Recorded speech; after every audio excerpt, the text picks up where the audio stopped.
Anche se diversi, viviamo come fratelli, è l'augurio espresso a Natale dal Papa. Nel giorno di Santo Stefano, Francesco ha dedicato l'Angelus alla forza del perdono che allarga il cuore e dona serenità. In diocesi il vescovo ha presieduto le celebrazioni natalizie in cattedrale. Contro la cattiveria della società di oggi ha proposto di riscoprire l'impronta di bontà instaurata da Dio in ogni uomo. La difficoltà ha creato unità. La mareggiata di ottobre ha rafforzato le relazioni interpersonali. Il tema è emerso nella diretta di Natale di Telepace, quest'anno a bordo della motovedetta della Guardia Costiera.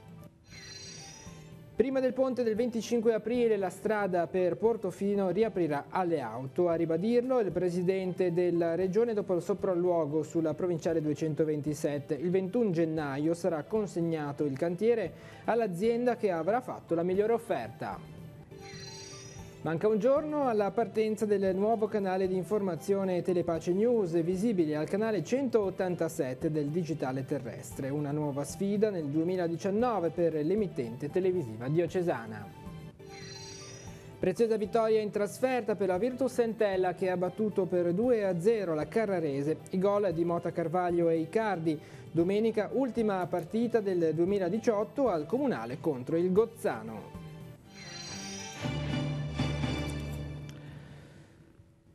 Buonasera ai telespettatori di Tigullio Oggi. Il perdono allarga il cuore e dona serenità. Sono le parole pronunciate dal Papa all'Angelus nel giorno di Santo Stefano, un invito a vivere la misericordia nelle relazioni. In occasione della benedizione Urbi et Orbi, invece, la mattina di Natale, Francesco ha espresso un augurio di fraternità a tutte le persone del mondo. La sintesi nel servizio. Stefano è il santo che ci chiede di imparare da lui a perdonare. Il Papa all'Angelus lo cita come esempio della strada da percorrere ancora oggi nelle relazioni interpersonali in famiglia, nei luoghi di scuola e di lavoro, in parrocchia, nelle diverse comunità. La logica del perdono e della misericordia, dice Francesco, è sempre vincente e apre orizzonti di speranza. Tuttavia il perdono si coltiva con la preghiera, che ci permette di tenere fisso lo sguardo su Gesù. La nostra esistenza è segnata non solo di circostanze felici, lo sappiamo, ma anche di momenti di difficoltà e di smarrimento. Ma la fiducia in Dio ci aiuta ad accogliere i momenti faticosi e a viverli come occasione di crescita nella fede e di costruzione di nuove relazioni con i fratelli. Si tratta di abbandonarci nelle mani del Signore, che sappiamo essere un Padre ricco di bontà verso i Suoi figli. Un tema che risalta anche la mattina di Natale nella benedizione Urbi et Orbi dalla loggia centrale della Basilica Vaticana. Il Papa ricorda i popoli che oggi vivono difficoltà e colonizzazioni e invita alla fraternità tra persone di ogni nazione e cultura. Tutti, dice Francesco, siamo fratelli in umanità. Questa verità sta alla base della visione cristiana dell'umanità. Senza la fraternità che Gesù Cristo ci ha donato, i nostri sforzi per un mondo più giusto hanno il fiato corto e anche i migliori progetti rischiano di diventare strutture senza anima. E un altro messaggio forte per vivere al meglio il tempo di Natale è arrivato dal Vescovo. Le celebrazioni sono state presiedute da Monsignor Tanasini in cattedrale a Chiavari. Il pastore della diocesi ha invitato a riscoprire l'impronta di bontà che Dio ha instaurato in ciascuna persona. Sentiamo. Il Natale è luce che taglia le tenebre dell'incertezza, del disagio e delle difficoltà. Una luce, sottolinea il Vescovo alla vigilia di Natale, che sgorga dalla bontà di Dio, antidoto alla cattiveria crescente nella società di oggi. Tanasini cita un'inchiesta di giornale dalla quale emerge un'Italia senza fiducia verso il prossimo, arrabbiata. Ma davvero l'odio, chiede il Vescovo, risolverà i problemi più gravi? Di qui l'invito a praticare la bontà come ricerca del bene e sguardo buono l'uno sull'altro. Facciamo la scelta del bene, della bontà, perché questa edifica. Così ci ha salvato il Signore, con la sua bontà, dando se stesso per noi. E allora davvero le parole di Isaia saranno di oggi.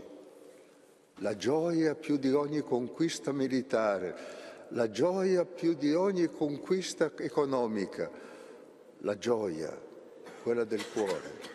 La mattina di Natale il pastore della diocesi ricorda che la bellezza del mondo porta l'impronta del Signore. Di qui l'esortazione a guardare in alto per cogliere la meraviglia di un Dio che è stato capace di abbassarsi al livello degli uomini. Tuttavia, chiede il vescovo, siamo capaci di accoglierlo. Ma noi siamo qui, siamo credenti. Cosa ci dice accogliere Gesù? L'abbiamo accolto. Ma è cambiata la tua vita. Cambia la tua vita. Ti rendi conto di cosa significa essere figlio di Dio? Vuoi vivere da figlio di Dio? Questo è veramente il mistero cristiano.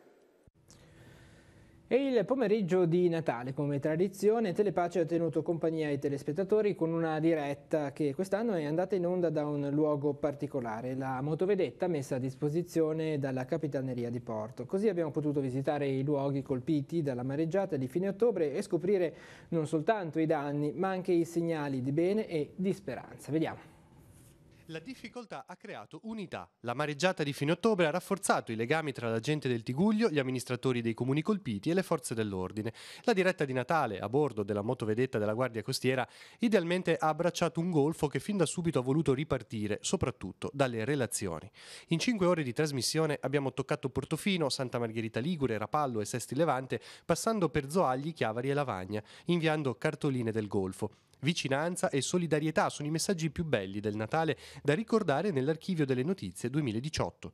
Lo dimostra il fatto che tutto ciò che vedete è stato frutto proprio di una macchina che funziona, costituita da tante parti, dove ogni parte, ogni soggetto svolge il suo ruolo fino in fondo, non limitandosi a dire ma questo non mi compete oppure non è appunto compito mio. Tutti quanti abbiamo messo al primo posto la necessità di restituire ai cittadini la loro ordinarietà. Fatta la conferenza di servizi e stabilito il cronoprogramma, il 4 gennaio sarà estratta l'impresa che effettuerà i lavori di recupero della provinciale 227, dopodiché si lavorerà a ritmo serrato per riaprire la viabilità entro Pasqua, almeno a senso unico alternato.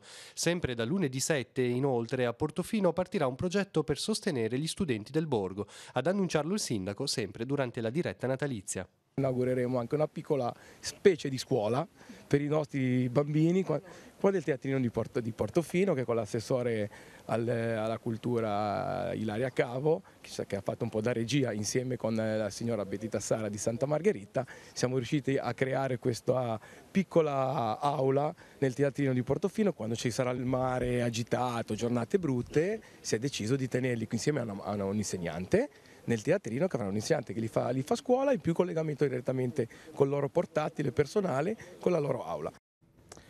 E da parte di tutto lo staff di Telepace un grande grazie alla Capitaneria di Porto e al comandante Antonello Piras per la disponibilità della motovedetta e di tutto il personale nel giorno di Natale.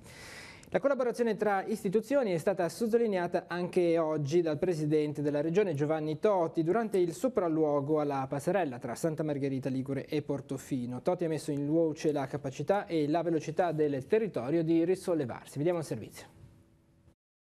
Portofino è un marchio mondiale, un borgo che non è fatto soltanto di yacht e ville, ma anche di tante persone che lavorano nei negozi come negli alberghi e nei ristoranti. A dirlo il presidente della regione Giovanni Toti questa mattina nel sopralluogo alla passerella sulla provinciale 227.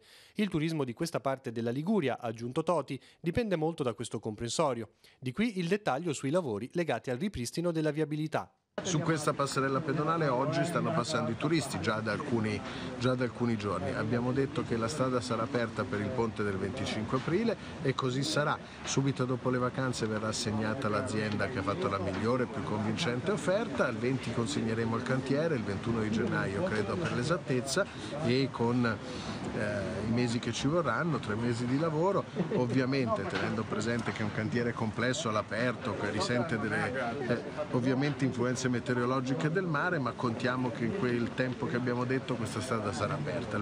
Io credo che quando sarà riaperto Portofino ovviamente ripartirà con il consueto slancio, trainando dietro di sé tutto un pezzo di turismo che, al di là di qualche uccello del malaugurio o persona particolarmente votata al pessimismo, continua nonostante il ponte a andare bene.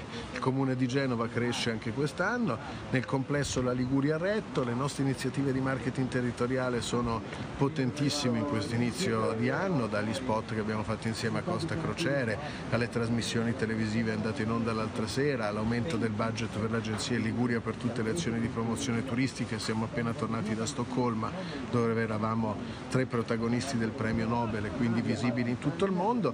Credo che sia stato fatto uno straordinario lavoro, le istituzioni hanno fatto un bel lavoro che riavvicina i cittadini alla politica, rimbocchiamoci le maniche tutti, operatori, cittadini, imprenditori, istituzioni, perché abbiamo tutte le possibilità per fare bene.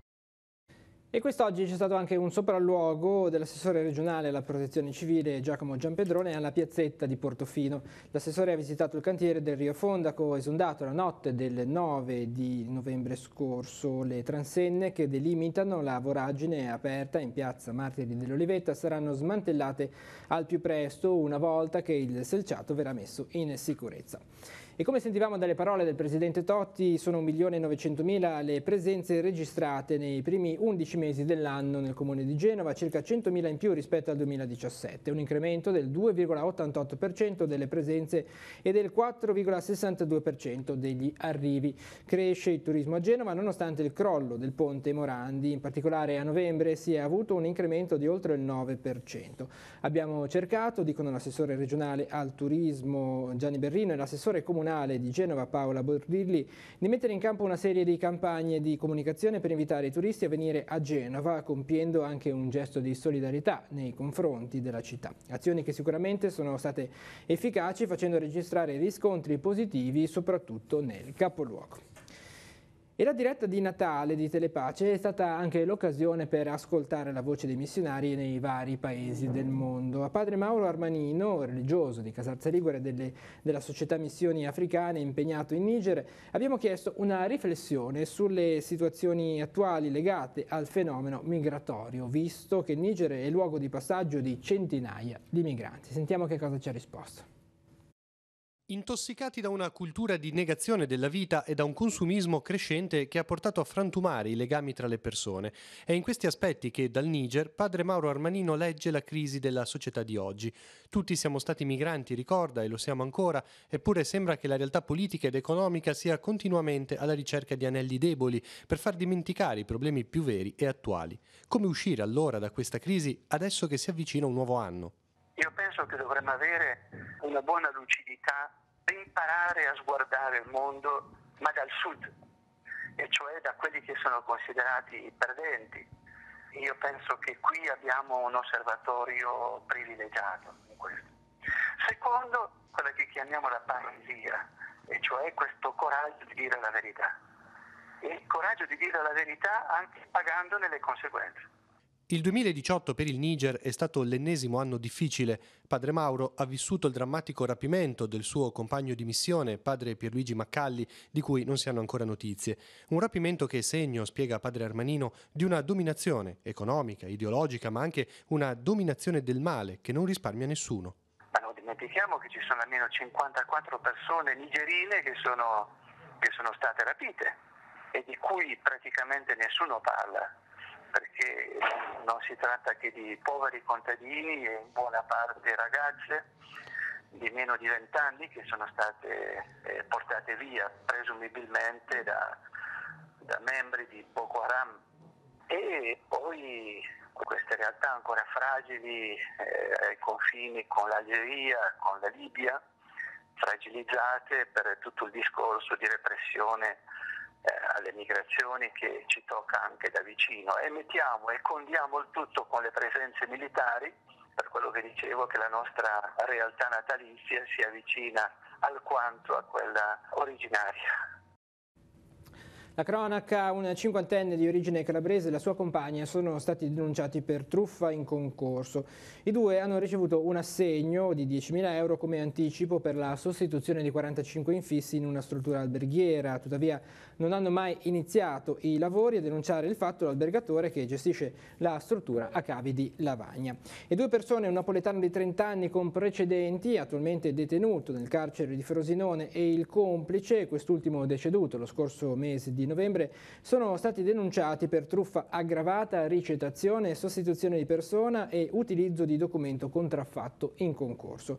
I due, utilizzando appunto documenti falsi, sono riusciti a riscuotere 1.300 euro di rimborso IRPEF emesso a favore di un'anziana di Cefalù.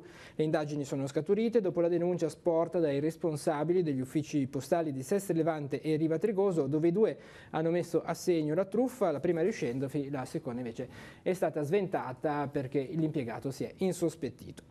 Mancano poche ore alla partenza del nuovo canale di informazione Telepace News, visibile al canale 187 del telecomando sul digitale terrestre. Il nuovo canale prenderà avvio domani con il primo telegiornale alle 7:30 del mattino, una nuova sfida per il 2019 per l'emittente televisiva diocesana che vuole far nascere un nuovo canale di informazione, attivo 24 ore al giorno, 365 giorni all'anno, fedele alla linea e allo stile editoriale di Telepace, caratterizzato dall'essere al servizio di Dio e dell'uomo.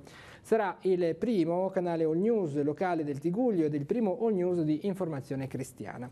Il nuovo canale sarà visibile su tutti i televisori senza decoder aggiuntivi. Se si riscontrassero problemi di ricezione occorre in prima battuta risintonizzare il proprio televisore o il decoder che si possiede. Un servizio al quale l'emittente si sta apprestando, confidando come sempre in questi anni nell'aiuto del suo pubblico. Dal 1 gennaio la brigata della Guardia di Finanza di Sestri Levante nella caserma Meattini di Riva Trigoso sarà elevata al rango di tenenza, secondo quanto disposto dalla revisione dell'architettura organizzativa effettuata dal Comando Generale del Corpo. Attualmente la brigata opera sotto la guida dell'ispettore luogotenente Mario Lopresti, sarà potenziata sia in termini di uomini in servizio che di mezzi a disposizione, perché avrà competenza nei comuni di Sestri Levante, Moneglia, Casarza Ligure e Castiglione Chiavarese e per specifici servizi anche nei comuni di Deiva Marina, Carro, Varese Ligure e Maissana. E la promozione della Guardia di Finanza di Riva Trigoso a tenenza viene criticata dalla minoranza di Sestri Levante. Non ci sarebbe nulla da dire, scrivono Stagnaro, Conti, Benedetti e Sturla, se proprio le amministrazioni comunali precedenti di centro-sinistra, di cui l'attuale sindaco faceva parte, non si fossero opposte alla crescita del presidio di Riva, rigettando la richiesta di ampliamento della caserma, oggi fondamentale vista la scelta del Corpo. Tra pochi giorni, esattamente dal 1 di gennaio, entra in vigore la fattura elettronica. Ci sono stati negli ultimi giorni dei chiarimenti da parte dell'Agenzia delle Entrate e li vediamo nel nostro consueto spazio dello sportello Economia.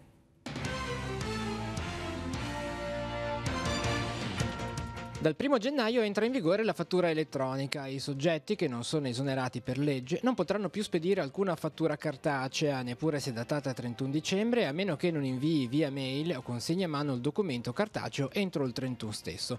I contribuenti forfettari che si avvalgono dell'esonero dall'emissione della fattura elettronica non dovranno fornire indirizzi PEC ai propri fornitori, altrimenti saranno obbligati a conservare, secondo la nuova normativa, le fatture elettroniche ricevute. Inoltre, gli enti no profit privi di partita IVA sono assimilati ai contribuenti privati e quindi potranno richiedere ai propri fornitori copia cartacea o via mail della fattura, anche se questi ultimi emetteranno il documento in formato elettronico. L'Agenzia delle Entrate ha fornito alcuni chiarimenti. L'imposta di bollo relativa alle fatture elettroniche emesse durante l'anno sarà dovuta in un'unica soluzione con modalità esclusivamente telematica mediante F24 online entro 120 giorni dalla chiusura dell'esercizio. I commercianti ai quali il cliente chiede di emettere fattura potranno effettuare due operazioni. La prima, rilasciare uno scontrino ed emettere una fattura differita elettronica entro il giorno 15 del mese successivo, che dovrà richiamare gli estremi dello scontrino nel blocco altri dati gestionali. In questo caso ovviamente i corrispettivi certificati da ricevuta, scontrino fiscale e oggetto di fatturazione differita vanno scorporati dal totale giornaliero dei corrispettivi. La seconda cosa, rilasciare una fattura elettronica immediata. In questo caso occorre trasmettere al sistema di interscambio, lo SDI, entro i termini della liquidazione periodica IVA, la fattura elettronica recante l'indicazione della data di effettuazione dell'operazione e rilasciare al cliente al momento di effettuare l'operazione apposita quietanza che assume rilevanza solo commerciale e non fiscale. In luogo della quietanza può essere rilasciata alla parte una stampa della fattura, ovvero la ricevuta del POS in caso di pagamento elettronico. I professionisti che inseriscono in fattura le spese anticipate in nome e per conto del cliente e opportunamente documentate possono invece inserire un blocco dati beni e servizi riportando l'importo delle spese e la loro descrizione e al posto dell'aliquota IVA il codice natura N1, oppure utilizzare il blocco altri dati gestionali ricordandosi poi di aggiungere al valore del totale dell'importo del documento quello delle spese in argomento. Coloro infine che emettono la fattura elettronica differita avvalendosi di documento di trasporto devono richiamare gli estremi di questi ultimi nel corpo della fattura e possono continuare a conservarli in maniera cartacea purché non siano allegati alla fattura stessa.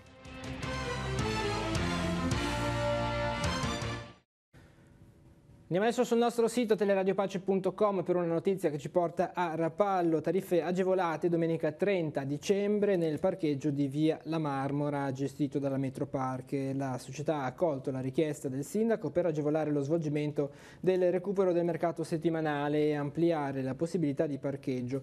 Domenica dunque la tariffa sarà di 80 centesimi per ogni ora o frazione. Quella giornaliera sarà di 6 euro, valida dall'orario di inizio della sosta e sino a mezzanotte. All'interno del parcheggio Metropark si può sostare gratuitamente per un tempo massimo di 15 minuti. Ed è stata presentata oggi la denominazione comunale DECO dei gamberi rossi e viola pescati dai pescatori di Santa Margherita Ligure. È un modo per proteggere l'eccellenza e metterla a frutto, hanno detto il presidente della regione e gli assessori Gianpedrone Berrino. La zona di pesca stabilita per la DECO gambero di Santa Margherita Ligure è esclusivamente il Mar Ligure.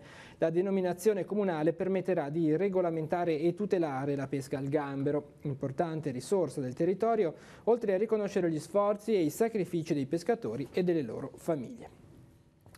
A Chiavari questa mattina all'ingresso del Palazzo Municipale è stato aperto il nuovo ufficio front office per il pubblico. Questi gli orari di apertura dal lunedì al sabato mattina dalle 8.30 alle 12.30, il lunedì e il mercoledì pomeriggio dalle 14.30 alle 16.30. L'ufficio, spiega il sindaco di Capua, fornirà accoglienza e darà informazioni di base su tutti gli altri uffici e servizi comunali. La sua collaborazione consentirà inoltre l'accesso anche la sua collocazione consentirà l'accesso anche alle persone con disabilità.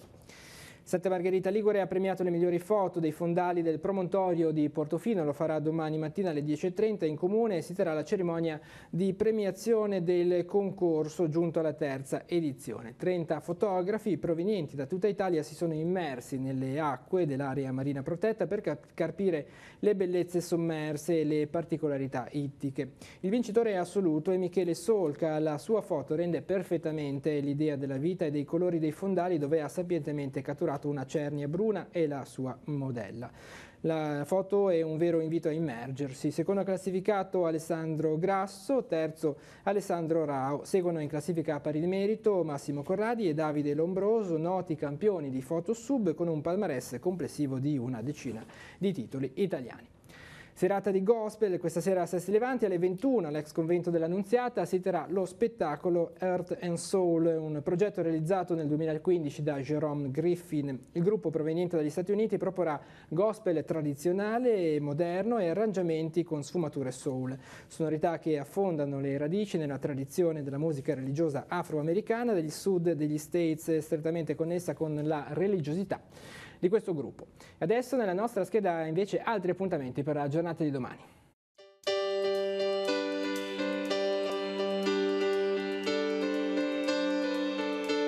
Venerdì 28 dicembre ci saranno laboratori per bambini al Santa Claus Village di Santa Margherita Ligure. L'appuntamento è alle 10 con gli educatori della ludoteca comunale e del centro di aggregazione giovanile. Prosegue il percorso di valorizzazione delle botteghe storiche e locali di tradizione di Sestri Levante. La prima visita guidata ai negozi tradizionali è in programma con partenza alle 15 davanti all'ufficio informazioni turistiche di Corso Colombo. Alle 15 e alle 16.30 si svolgeranno i laboratori per bambini a Villa Queirolo a Rapallo, dove fino al 6 gennaio è aperta la mostra concorso di presepi. La mostra si può visitare dalle 15 alle 19. Beppe Gambetta, chitarrista, cantante, compositore, sarà ospite di Villa Durazzo a Santa Margherita Ligure, dove a partire dalle 21 proporrà una selezione di brani di Fabrizio De André incentrati a vario titolo sul tema del cibo, intervallati da brani originali e popolari. Sempre alle 21, Massa Estri Levante, all'ex convento dell'Annunziata, Teatri di Levante propone uno spettacolo teatral musicale dal titolo A forza di essere vento. La serata avrà uno scopo di beneficenza.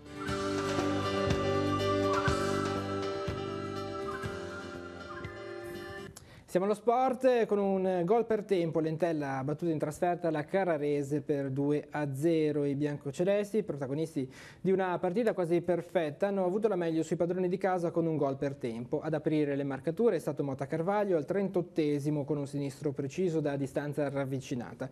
Per gli ospiti ha raddoppiato Icardi all'8° della ripresa dopo un veloce contropiede condotto dal solito Mota Carvaglio. Domenica, ultima partita del 2018 per la Lega Pro al Comunale contro il Gozzano, la Virtus Entella, ma sentiamo le interviste a fine gara.